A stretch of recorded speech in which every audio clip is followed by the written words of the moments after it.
Shalom. Ini waktu yang terbaik yang tidak akan pernah bisa dirampas dari hidup kita. Itu waktu saat kita mendengar Allah berbicara, mengajari kita, dan membisikkan cintanya kepada kita dengan firman-Nya. Karena itu, hari ini buka hati dan telinga rohmu untuk mendengarkan Allah berbicara. Amin. Haleluya.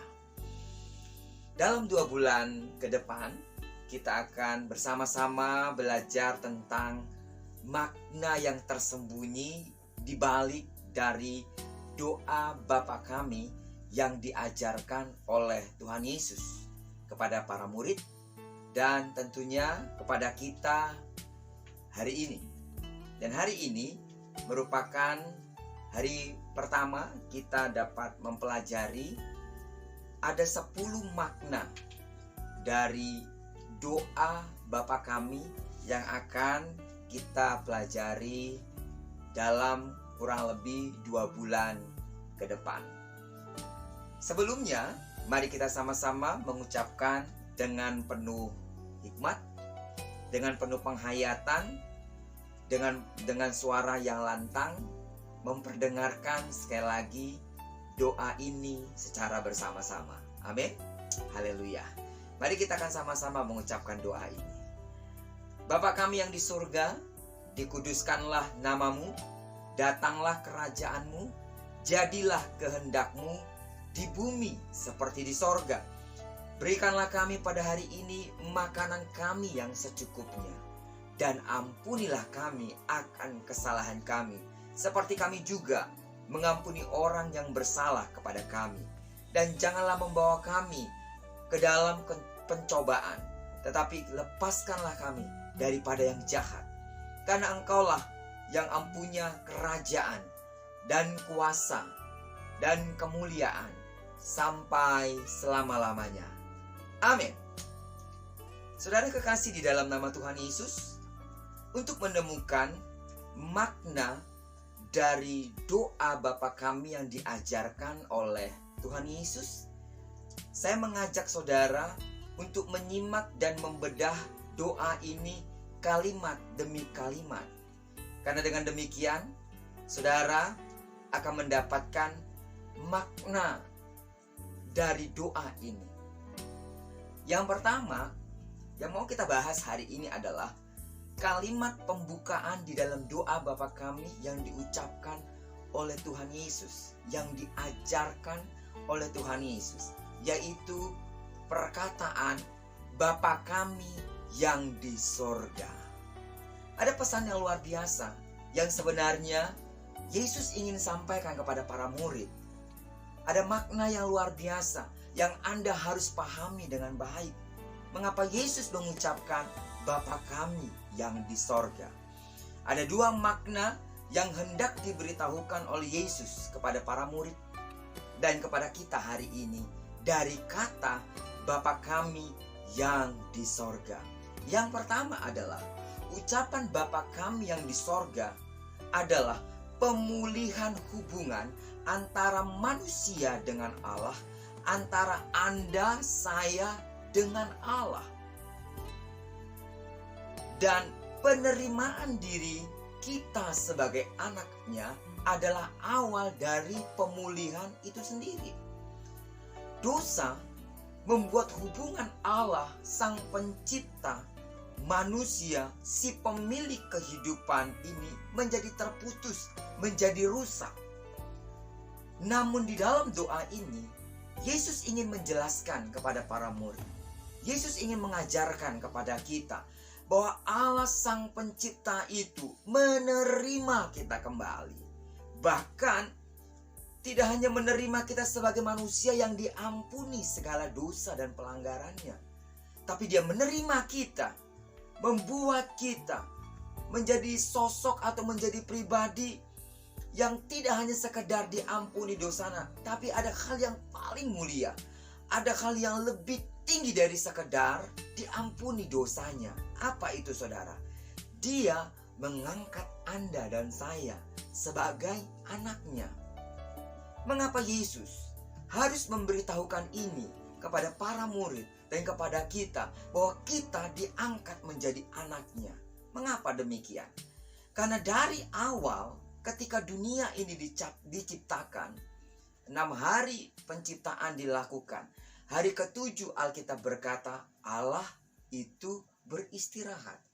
Di hari ke-6 Allah menciptakan manusia. Namun jika kita memperhatikan bagaimana Allah merencanakan yang terbaik atas manusia ciptaannya itu, yang diciptakan serupa dan segambar dengan dirinya, yang diciptakan dengan tangannya sendiri. Dari hari pertama sampai dengan hari ke-5, dia menciptakan segala sesuatu yang menjadi kebutuhan manusia. Artinya saudara, Alkitab berkata di dalam kitab Kejadian, ketika Allah melihat semuanya baik, lalu dia menciptakan manusia, Adam dan Hawa. Dan perintah yang pertama yang dilakukan atau yang diperintahkan Allah kepada Adam dan Hawa adalah memelihara, mengusahakan, memakan, menikmati semua hal yang telah diciptakan oleh Allah sendiri. Namun, karena dosa, maka hak kepemilikan itu dicabut oleh Allah. Karena pelanggaran yang dilakukan oleh Adam dan Hawa, apa yang tadinya menjadi hak bagi Adam dan Hawa untuk menikmati menjadi hilang, saudara. Gantinya adalah mereka harus berpeluh, mereka harus bekerja keras, mereka harus melakukan sesuatu yang menjadi istilahnya bayar harga yang lebih besar untuk menggapai semua hal yang telah dijanjikan Allah itu. Tapi Allah tahu, sekeras apapun Anda berjuang, itu tidak akan pernah mampu membuat hubungan kita dengan Allah menjadi pulih kembali. Usaha sekeras apapun yang dilakukan oleh manusia tidak akan pernah membuat manusia itu menjadi lebih baik. Karena saudara, dosa akan tetap produktif di dalam diri manusia untuk melahirkan dosa yang lain. Kebohongan akan melahirkan kebohongan. Dusta akan melahirkan dusta. Tipu akan melahirkan tipu. Kebencian akan melahirkan kebencian. Dan semua hal yang sangat bertentangan dengan Allah yang dikerjakan oleh dosa di dalam diri manusia akan melahirkan dosa itu sendiri. Itu sebabnya saudara, Allah sendiri mengambil keputusan melampaui batas kewajarannya. Apa yang dimaksud dengan melampaui batas kewajarannya?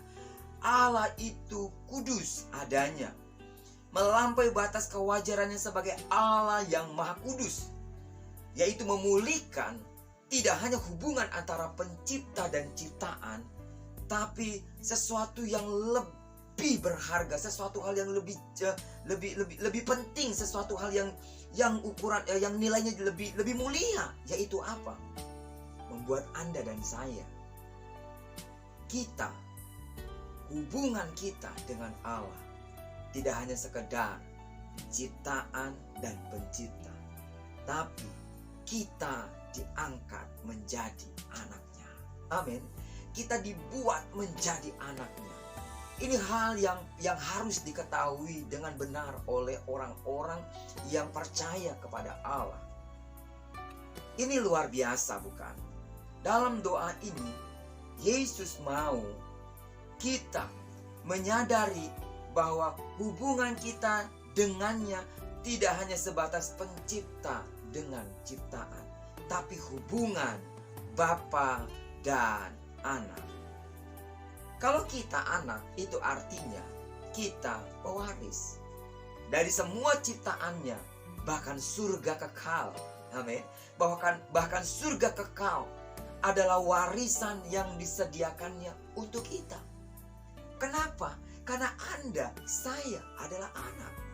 Di dalam Galatia pasal keempat ayat ke-6 sampai dengan ke-7 berkata demikian.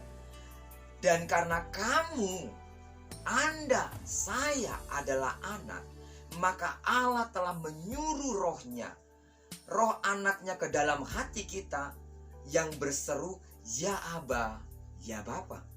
Jadi kamu bukan lagi hamba, melainkan anak. Jikalau kamu anak, maka kamu juga adalah ahli-ahli waris oleh Allah. Amin. Jika kita bukan anak, kita nggak punya hak atas apa yang dimiliki oleh Allah. Tetapi karena kita adalah anak, kita harus mengembangkan rasa percaya diri kita. Kita harus berkata kepada diri kita, saya adalah anak. Maka apapun yang dimiliki oleh Allah akan diwariskan kepada saya. Amin, saudara. Anda bukan lagi hamba, tapi Anda adalah anak. Sebuah pemahaman yang luar biasa tentang siapa Anda di hadapan Allah. Satu kisah yang dicatat di dalam firman-Nya tentang kisah anak sulung dan si bungsu. Anak sulung yang komplain terhadap tindakan bapaknya yang menyambut dengan luar biasa anak bungsunya yang telah pergi berpoya-poya menghabiskan harta warisan yang menjadi hak anak bungsu itu. Tapi karena anak bungsu itu menuntut untuk diberikan, si ayah itu memberikannya. Tapi apa yang terjadi? Si anak bungsu ini pergi dan hidup berfoya-foya. Namun kisah ini mencatat dengan baik. Ketika semua hartanya habis, si anak ini kembali kepada bapaknya. Luar biasanya, Alkitab mencatat, si bapak ini menyambut anaknya. Bahkan tidak hanya menyambut, dia membuat sebuah pesta penyambutan yang meriah. Dimandikan, diberikan jubah yang baru, diberikan sesuatu yang luar biasa, diberikan kasut baru, dan memahkotai anak ini dan membuat sebuah pesta atas kepulangan anaknya. Pada saat itu si sulung datang dan dia komplain kepada ayahnya dan berkata, "Bapak, kenapa engkau lakukan hal yang demikian? Saya setiap hari bersama-sama dengan Bapak, tapi Bapak tidak pernah melakukan pesta untuk saya." Namun ada satu pernyataan yang menjadi pesan yang begitu kuat di dalam kisah anak sulung dan anak bungsu adalah ketika si bapak ini menjawab komplain anak sulungnya dan dia berkata demikian, "Anakku, engkau selalu bersama-sama dengan aku." Anakku, saudara, highlight kata itu, anakku, engkau selalu bersama-sama dengan aku dan segala kepunyaanku adalah kepunyaanmu. Saat kita menjadi anak, segala kepunyaan Allah menjadi kepunyaan kita. Hal yang pertama yang diajarkan oleh Yesus sekali lagi di dalam doa Bapa kami ini adalah ketika kita mengetahui Dia adalah Bapa kita. Kerap kali kita menganggap bahwa kita adalah anak, tapi pola pikir kita banyak kali kita melakukan tindakan-tindakan seorang hamba. Jangan mau ditipu oleh dunia ini. Anda adalah anak dan Allah Sang Pencipta adalah Bapa kita. Amin. Allah Sang Pencipta adalah Bapa kita. Sebuah hubungan yang memastikan Anda berhak untuk menerima, berhak untuk menikmati segala kebaikannya. Sebelum kita memohonkan apa yang ingin kita rindukan dilakukan oleh Allah di dalam hidup kita, melalui doa-doa kita, hal yang pertama yang harus kita pahami adalah Anda adalah anak. Dia yang Anda serukan, Dia yang Anda panggil adalah Bapamu. Dan apa yang menjadi hak-hak kita sebagai anak pada waktunya diberikan oleh Bapa. Kalau ditanyakan, apakah Anda sebagai orang Kristen tahu Anda adalah anak Allah? Kita akan berkata, ya, dari dulu saya diajarkan. Bahkan banyak pujian berkata tentang hubungan antara Allah dengan manusia, lalu memanggilnya sebagai Bapa. Mungkin salah satu contoh pujiannya adalah yang sangat populer, "Bapa, Engkau sungguh baik." Ya kan? Ada sebuah lagu lagi, "Abba, ku panggil Engkau ya Bapa." Bapa, dan kata-kata yang lain, puji-pujian lain. Kalau kita kadang-kadang menyanyikan, kalau udah dapat pada kalimat Bapa, kita langsung, wah saya punya Bapa. Tapi yang jadi persoalannya begini saudara, sudahkah kita hidup sebagai anak Allah?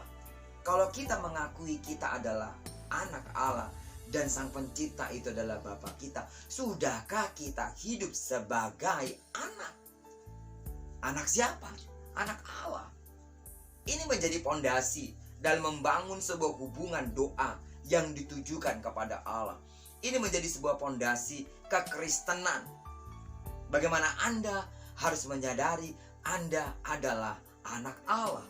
Artinya, sudahkah kita bertanggung jawab terhadap dunia, terhadap orang sekitar kita, terhadap keluarga kita, kalau kita adalah anak Allah, Sang Pencipta alam semesta, yang mengatur musim dan masa, yang berhak, yang memberikan warisannya kepada kita sebagai anak-anaknya.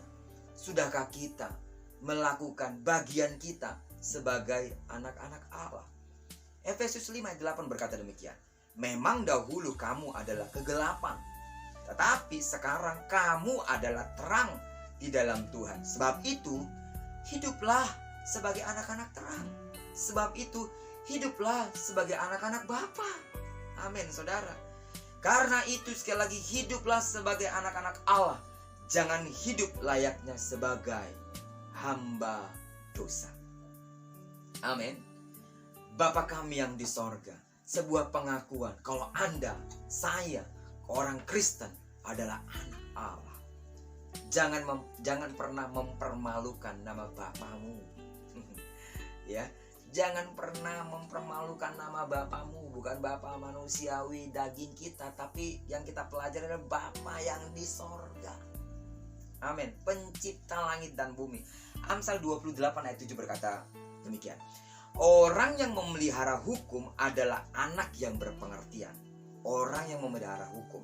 Tetapi orang yang bergaul dengan pelahap, tetapi orang yang bergaul dengan dan melakukan hal-hal yang berdosa, melakukan hal-hal yang salah, mempermalukan ayahnya, mempermalukan bapaknya.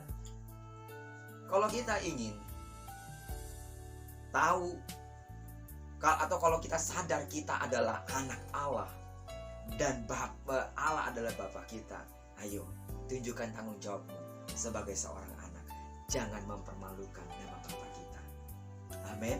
Saat Anda bekerja, saat kita menjadi suami, menjadi istri, menjadi anak-anak dari orang tua kita, menjadi seorang mantu, anak mantu dari mertua kita, menjadi ibu mertua bagi anak-anak mantu kita. Jangan mempermalukan nama Bapa yang menciptakan langit dan bumi, yang membuat Anda menjadi anaknya bukan karena kehebatan atau sesuatu yang kelebihan kita, tapi karena Dia memang menghargakan kita sebagai anak-anaknya. Amin. Sidang jemaat Tuhan, mari jaga nama baik Bapa kita. Sebagai Bapa, Dia selangkah jauh lebih maju, selangkah jauh lebih tahu apa yang pantas dan yang tidak pantas, apa yang baik dan yang tidak baik di dalam diri kita, apa yang terbaik bagi hidup kita jika dibandingkan dengan Bapa di dunia ini. Saya percaya kita memiliki pengalaman. Anda memiliki pengalaman bagaimana orang tua kita pasti merencanakan yang terbaik buat diri kita. Tapi yang namanya manusia, mereka sangat terbatas. Amin. Beberapa orang mengalami begitu kecewanya memiliki orang tua, begitu kecewanya memiliki Bapa. Tetapi Bapa yang dimaksud di sini bukan Bapa yang akan mengecewakan saudara. Penekanan yang kedua yang tidak kalah penting dari kata Bapa, yang selanjutnya adalah kata yang di surga. Ketika kita sadar bahwa Bapa kita adalah Allah, Bapa yang disebut itu bukan Bapa duniawi, tapi Bapa itu adalah Bapa yang di surga. Ini menjadi konsentrasi khusus agar kita mengerti bahwa Bapa yang dimaksud bukan Bapa jasmani. Kenapa Yesus harus mengatakan Bapa kami yang di surga? supaya manusia, supaya paradigma kita, supaya mindset kita, ya, ketika kita menyebut Bapa, kita tidak teringat kepada Bapa duniawi kita yang mungkin mengecewakan kita, tapi kita dibawa kepada sebuah kebenaran bahwa Bapa yang kita panggil, Bapa yang kita sebut adalah Bapa yang tahu memberikan yang terbaik, yang tidak pernah mengecewakan kita sedetik pun atau sedikit pun. Bapa itu adalah Bapa yang luar biasa. Bapa itu adalah Bapa yang di sorga. Sebagai Bapa yang di sorga, sebagai Bapa yang di sorga, saya mencatat beberapa hal yang dicatat oleh Alkitab. Bagaimana Bapa yang di sorga itu jauh melebihi Bapa duniawi kita. Tindakan-tindakan dilakukan sebagai Bapa kita yang di sorga melampaui semua hal yang pernah dilakukan oleh Bapa duniawi kita. Ya, mungkin di antara kita memiliki pengalaman yang begitu baik, pengalaman yang begitu manis dengan orang tua jasmani kita. Ya, tapi mungkin ada juga pengalaman yang menyatakan, aduh, bapak saya kacau, ya, bapak saya tidak bertanggung jawab dan lain sebagainya. Yang diperkenalkan oleh Yesus, Bapa yang diperkenalkan oleh Yesus adalah Bapa yang di sorga. Apa yang dilakukan oleh Bapa yang di sorga itu untuk kita? Yang pertama, saudara, sebagai Bapa yang di sorga, ia memperhatikan kehidupan kita.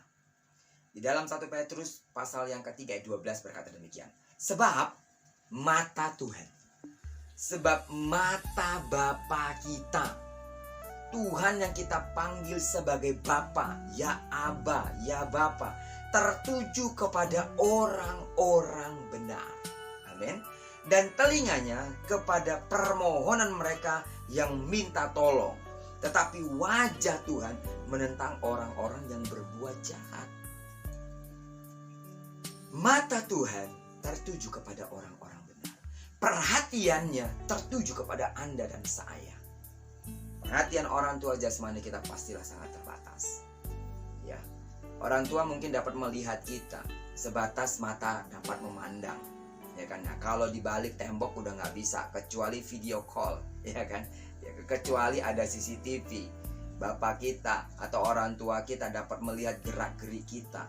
Itu dibantu sama alat yang banyak kali tidak seperti yang seharusnya, yang kita inginkan, sungguh-sungguh memperhatikan kita dengan detail, karena itu hanya sekedar alat. Tapi kalau Bapa yang di sorga, matanya tertuju, amin, matanya tertuju kepada orang-orang benar. Sebagai Bapa yang di sorga, ia selalu, kalau dia memperhatikan kita, kalau dia sangat peduli dengan kita. Yang kedua, sebagai Bapa yang di sorga, ia selalu mengawasi langkah-langkah kaki kita, memperhatikan kita dengan begitu detail, ya, memperhatikan kita dengan begitu detail seluruh kejadian hidup kita. Bahkan Alkitab berkata, semenjak kita ada dalam rahim ibu kita, membentuk kita sampai pada masa putih rambut kita, dia memperhatikan kita dengan detail. Di dalam Matius pasal yang ke-10 ayat 29 sampai dengan 30, bukankah burung pipit dijual 2 ekor seduit? Ya, namun seekor pun daripadanya tidak akan jatuh ke bumi di luar kehendak Bapamu. Dan kamu, Anda, saya sebagai anak-anaknya, rambut kepalamu pun terhitung semuanya. Amin. Ayat ini saya percaya sudah begitu familiar. Saya hanya ingin menekankan kepada saudara bagaimana Tuhan itu begitu detail. Bagaimana Tuhan Yesus ingin menyatakan kepada para murid, menyatakan kepada kita di dalam doanya, di dalam doa yang diajarkan oleh Yesus, bahwa Bapa di sorga itu begitu detail sampai pada rambut kepala kita itu dihitung. Ayat ini sedang tidak menggambarkan Allah kita itu kurang kerjaan gitu ya, menghitung rambut kita satu-satu, 2, satu orang satu kepala aja udah berapa ribu, 2 kepala, bahkan ribuan, jutaan manusia yang ada di muka bumi ini dihitung satu-satu. Saudara, Alkitab atau ayat ini ingin memberikan sebuah pesan yang dalam kepada kita bahwa Tuhan itu memperhatikan kita begitu detail. Orang-orang sekitar kita tidak memperhatikan kita. Bahkan ketika kita cari perhatian kepada mereka, malah mereka menjauh dari kita. Ya kan ya? Kita coba cari perhatian kepada mereka, lu mah kamu mah cari perhatian, ya kan? Jangan cari perhatian dari manusia, karena itu akan mengecewakan Anda. Karena perhatian manusia akan sangat terbatas. Kalau dia suka, akan memperhatikan Anda. Kalau dia suka, dia akan memandang Anda. Tapi kalau dia tidak suka, Anda akan dicuekin. Tapi kalaupun kita dicuekin, mungkin bagi mereka kita adalah gak ada apa-apanya gitu, saudara. Jangan patah semangat, jangan ciut hatimu, jangan ciut percaya dirimu. Apapun engkau, ingat, Sang Pencipta langit dan bumi memperhatikan, memperdulikan, membuat Anda begitu berharga sampai rambut kepala Anda dihitung semuanya. Haleluya. Allah tidak kurang kerjaan. Kenapa dia harus menghitung rambut kita? Tapi begitulah Allah ingin menyampaikan sebuah pesan kepada saudara hari ini, dan kepada para murid waktu dia menerima ajaran ini, bahwa Bapa di sorga itu memperhatikan dengan detail. Sebagai Bapa yang di sorga, Ia sangat tahu memberi apa yang terbaik buat saudara dan saya. Sebagai Bapa yang ada di sorga, Dia tahu persis apa yang terbaik buat kita. Saat perhatiannya tertuju kepada kita, dan Dia menemukan hal-hal yang detail kepada kita, Dia tahu persis Anda butuh apa. Dia tahu persis Anda butuh rumah, butuh pendidikan, butuh kendaraan, butuh pekerjaan, butuh makan, butuh minum, butuh pakaian, dan butuh semua-semuanya. Matius pasal 7 ayat 11. Jika kamu yang jahat tahu memberi pemberian yang baik kepada anak-anakmu, apalagi Bapamu yang di sorga. Ya, sekali lagi. Jadi jikalau kamu yang jahat tahu memberi pemberian yang baik kepada anak-anakmu, apalagi Bapamu yang di sorga, Ia akan memberikan yang baik kepada mereka yang meminta kepadanya. Di dalam Matius pasal 6 ayat 31 dan 32. Sebab itu janganlah kamu khawatir dan berkata, apa yang akan kami makan, apa yang akan kami minum, apa yang akan kami pakai. Semua itu dicari bangsa-bangsa yang tidak mengenal Allah. Akan tetapi Bapamu yang di sorga tahu. Amin. Bapamu yang di sorga tahu Anda butuh makanan, Anda butuh minum, Anda butuh pakaian. Ayat ini sedang tidak berkata bahwa orang yang makan, orang yang bekerja mencari makan, orang yang bekerja mencari minum, orang yang bekerja untuk membelikan pakaian itu menjadi orang-orang yang tidak mengenal Allah. Karena beberapa orang menafsirkan ini dengan terbalik, saudara. Sebab di dalam ayat ini berkata, janganlah kamu khawatir dan berkata, apakah yang akan kami makan, apakah yang akan kami minum, apa yang akan kami pakai. Semua itu dicari bangsa-bangsa yang tidak mengenal Allah. Kalau Anda bekerja dengan giat dengan tangan kita, bukan berarti Anda adalah bangsa yang tidak mengenal Allah. Maksudnya ketika kita memang kita harus fokus bekerja, tapi jangan sampai ketika kita fokus bekerja kita lupa. Yang membuat kita berhasil bukan karena kita fokus, tapi yang membuat Anda berhasil sekarang adalah karena Allah memelihara hidupmu. Karena itu, cari dahulu kerajaannya, dikatakan. Amin, sidang jemaat Tuhan. Amin, saudara. Allah memperhatikan dan tahu memberikan yang terbaik untuk saudara. Bekerjalah dengan baik. Lakukanlah apa yang Anda bisa lakukan dengan tanganmu. Tapi jangan sampai lupa, di atas semuanya itu, Anda harus punya pengetahuan yang benar tentang siapa dirimu di hadapan Allah. Yaitu engkau adalah Anda adalah anak dari Allah pencipta langit dan bumi. Dan sebagai Bapa yang di sorga, Dia memperhatikan semua kebutuhan kita, semua hal yang terjadi di dalam diri kita. Sekali lagi, pertanyaan besarnya adalah, sadarkah Anda sebagai anak-anak Bapa yang di sorga? Kalau kita sadar kita adalah anak-anak Allah, kalau kita sadar Bapa kita adalah Bapa yang di sorga, maka kita tahu bagaimana harus bersikap. Kita tahu bagaimana harus hidup. Jangan hidup sebagai orang bebal, jangan hidup seperti orang berdosa, tapi hidup sebagai anak-anak terang.